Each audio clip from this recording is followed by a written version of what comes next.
Yo, what's up guys, Wakosi here. Jingliu, the previous master of the Xianzhou Luofu, has finally decided to bless us with her gracious presence. Being the first limited 5-star Ice DPS character, Jingliu packs quite the punch. She brings a lot of AoE damage to your teams and she is even quite skill point friendly. In this guide we will talk about everything that makes her special, going from her traces to her Eidolons, Relics, light cones, team composition and everything else there is. As such, let us take a closer look at the cold-blooded swordmaster that was once a shining star on the Xianzhou Luofu.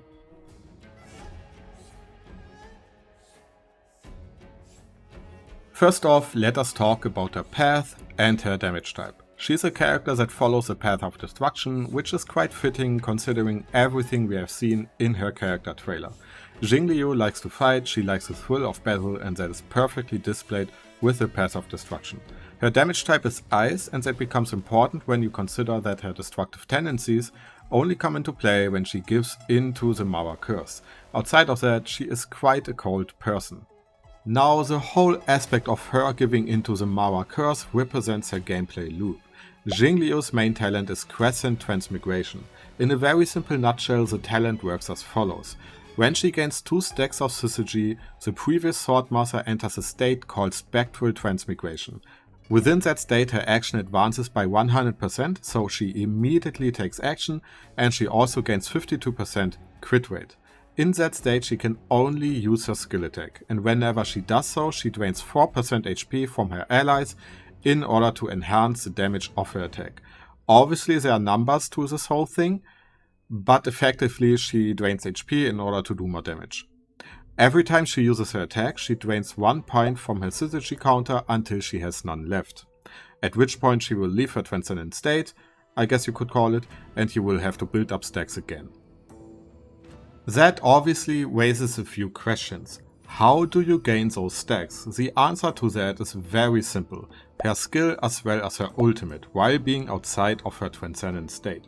Her ultimate is a special case here and we will talk about that in more detail, but when it comes to her skill, you simply use it twice in order to trigger her Spectral Transmigration state. Her skill is called Transcendent Flash, and it is also the point where her first major trace comes into play. Whenever you use her skill, her action advances by 10%. Keep in mind though that this only works for the basic version of her skill, not the enhanced one. Furthermore, the basic version of her skill is a purely single target attack, unlike the enhanced version. The enhanced version does a lot of AoE ice damage and, like I mentioned, it consumes 1 stack of syzygy. Thankfully, and that is why I said she is a skill point friendly character, her enhanced skill does not consume skill points. So whenever she enters her transcendent state, she is basically able to attack for free. Now let us take a look at her ultimate. Her ultimate, Florophemeral Dream Flux, and I hope I pronounced that correctly because I'm German, English is not my mother tongue. Either way, it does a lot of ice damage to all opponents on the field, and it also gives her 1 stack of syzygy. But I said her ultimate is a special case, right? That is the case due to her second major trace.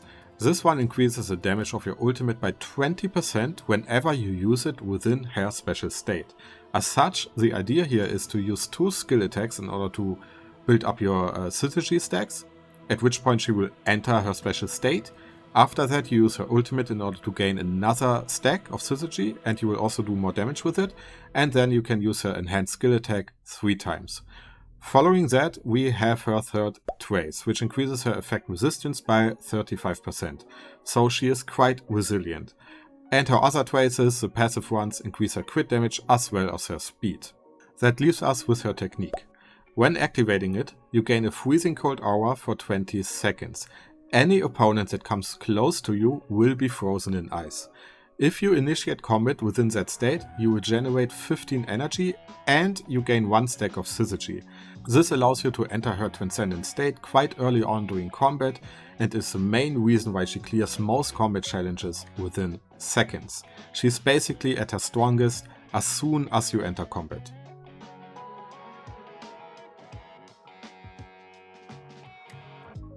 Let us move on to her Eidolons. As you can see, I have all of them unlocked, but that is only because I'm on the media server right now and not on the live server. So don't worry, I'm still free to play. But nonetheless, what her Eidolons do is very simple in itself. Eidolon 1 turns her into a single target monster. First of all, it increases her crit damage by 24%. Secondly, whenever you attack only a single enemy, all the AoE damage you would usually do is added on top of the damage you do to that single enemy. So it's quite a powerful Eidolon, and like I said, it turns her into a single target beast. Eidolon 2 increases the damage of your next enhanced skill by 80% after you use your ultimate. Keep in mind that this one will basically add damage on top of her first Eidolon when it comes to single target damage. Basically, just like the first one, it's busted. Eidolon 3 and 5 do the same as they always do, more levels equals more damage, so yeah, not a whole lot to talk about here. Eidolon 4 enhances the whole HP vampire aspect that she has to herself. She does not take more HP from your allies, but the value at which the HP is turned into attack is enhanced. So it's a good Eidolon, but it's not as good as the first two, but still decent enough. And lastly, Eidolon 6. Like always, this one is absolutely broken. What it does is that it gives you 50% more crit damage, which in itself is already good. And it will also enhance your synergy effect. First of all, you can now have 4 stacks within her enhanced state. And now you also gain 1 stack passively whenever you enter her transcendent state. So basically 2 skill attacks to enter the state, which will passively give you 1 more stack due to Eidolon 6. And then you use your ultimate in order to get the 4th stack. And after that you can simply use her enhanced skill 4 times in a row. What that looks like is something that we can take a look at later on at the end of the guide, when I will do a short Eidolon 6 showcase for Jingliu.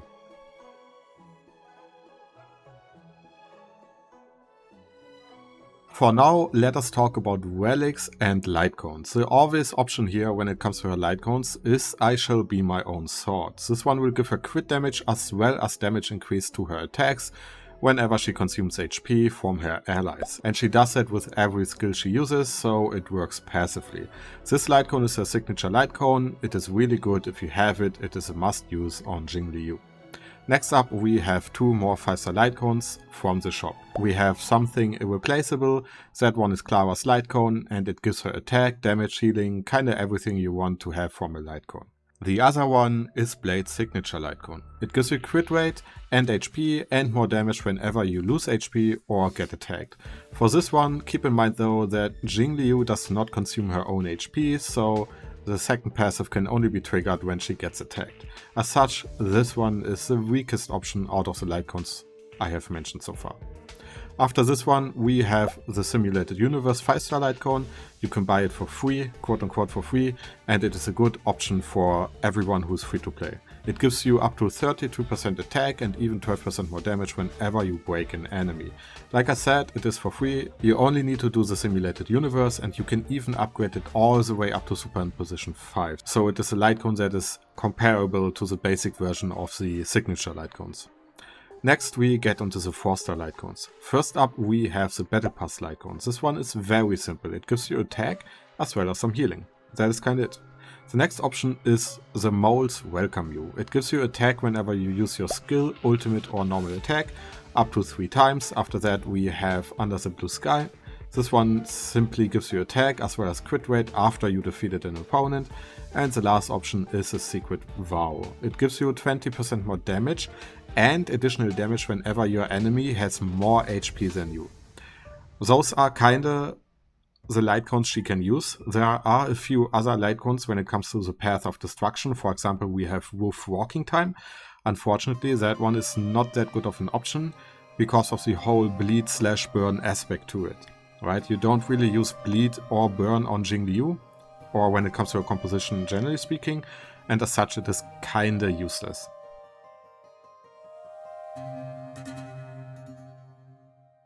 With all of that out of the way, let us now talk about my favorite section, the relics.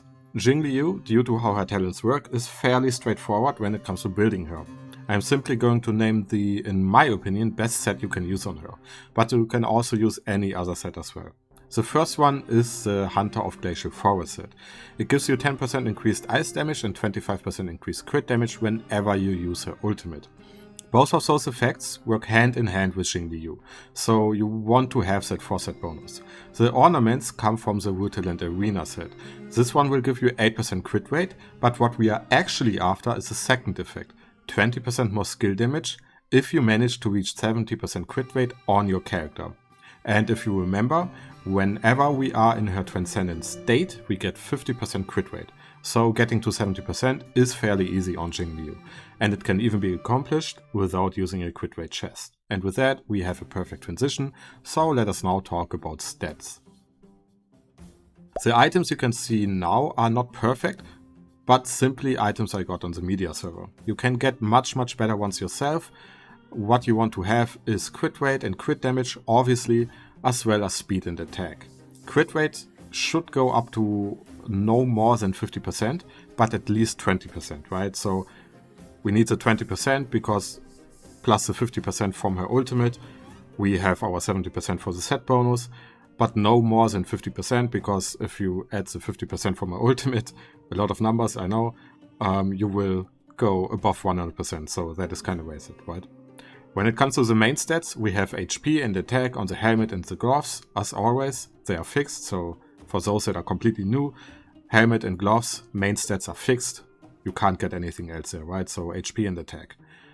On her boots, we want to have speed or attack percentage. Speed is always good in my opinion because it allows you to act earlier, and this is a turn-based game, so yeah, do the math, I guess. When it comes to her chest, you want to have crit damage, most likely, or crit rate if you can't get the 20% I mentioned before. Keep in mind that you don't need 70% crit rate outside of her transcendent state, because most of the damage you do comes from that state. When it comes to her ornaments, very simple. Attack on her link rope and ice damage on her planar sphere. You could also go for energy regeneration on her link rope in order to have her ultimate up more often, but personally I would prefer attack. And that is kind of it. That is the build I'm using right now and the build you will see on the live server. If you use this one, your Jingliu will be completely fine. She will be a beast capable of clearing even the hardest content in the game.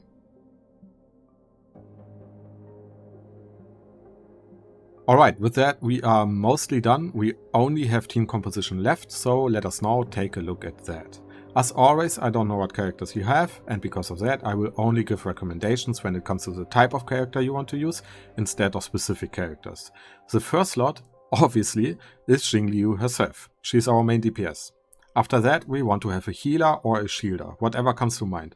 You can pick from any of the healers. Natasha, Lynx, Bailu, Locha, any of them work. But the without a doubt best option would be Fishwang, so if you have her, use her. Why, you might be wondering? Well, very simple. Whenever Fishwang's talent is up, whenever her skill is up, you get crit rate. And you even get crit damage if you have an Eidolon one.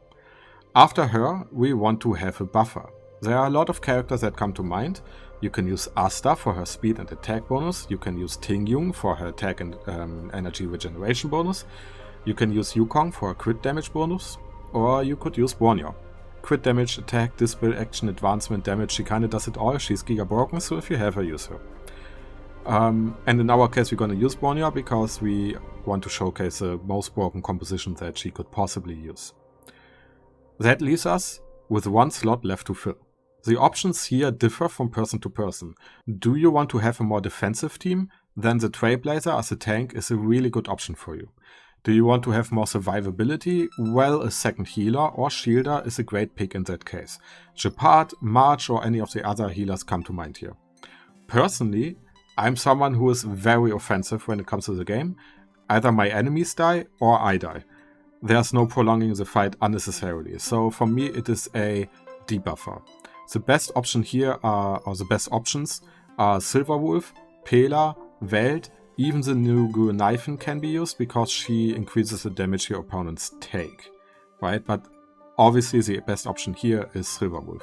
And yeah, with that we are at the end of the guide, so let us now do a quick example run when it comes to a fully built Eidolon 6 Jingliu with her best teammates in order to see what she is truly capable of.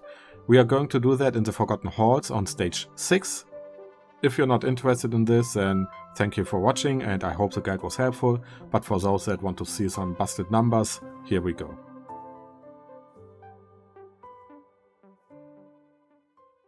Alright, like I said, we're gonna do this whole thing in the Forgotten Halls. Not the Memory of Chaos, we're gonna, because it's not available on the media server, but we're gonna do it on the last stage of the Memory of Xianzhou, which has level 90 enemies in it, so it's comparable to level 10 of the what is it called, of the Memory of Chaos, right? We're gonna ignore the Kafka stage. We're just gonna do the first one here. And obviously we're gonna use Jingliu. After that we're gonna use Bronya, we're gonna use Silver Wolf, and we're gonna use Fishwing. That's basically, in my opinion, one of the best teams you could use her in. Like I said earlier, you can also replace all the 5-star characters with their 4-star counterparts. So Pila for Silver Wolf, Xinjiang or Yukong for Bronya, and any healer basically for Fishwing. Okay, let's start this. Like I said earlier, her technique is passive, you don't need to do anything, right? So here it freezes your opponents, easy game. Gonna use the other boss as well. And we're gonna engage with Silver Wolf. Okay. Alright, so we're gonna keep our skill points here. This should, yeah. Now we have her Transcendent State, which at this point we can attack for free basically, right? She doesn't use skill points like I said. And you just were able to see she does a lot of damage. Now we have her ultimate. It's Eidolon 6 obviously, so it's completely out of reach for most people I guess. But for me too, by the way, because like I said, it's a media server. But still, it's fun to see it, at least once. Okay, so we're gonna debuff our main target here, the Ascendant, I guess it's called. And we're just gonna keep using her skill attack. Let's buff her up. Another skill.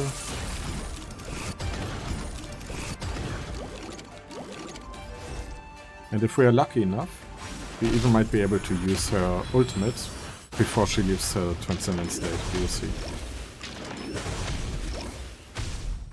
Doesn't look like it.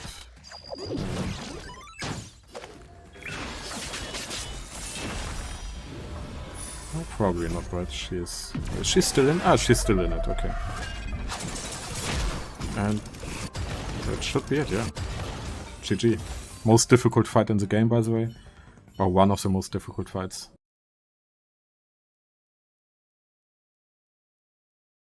So, yeah. That's kinda it. That was the guide. I hope it was helpful. I hope you liked it. And maybe you even learned something.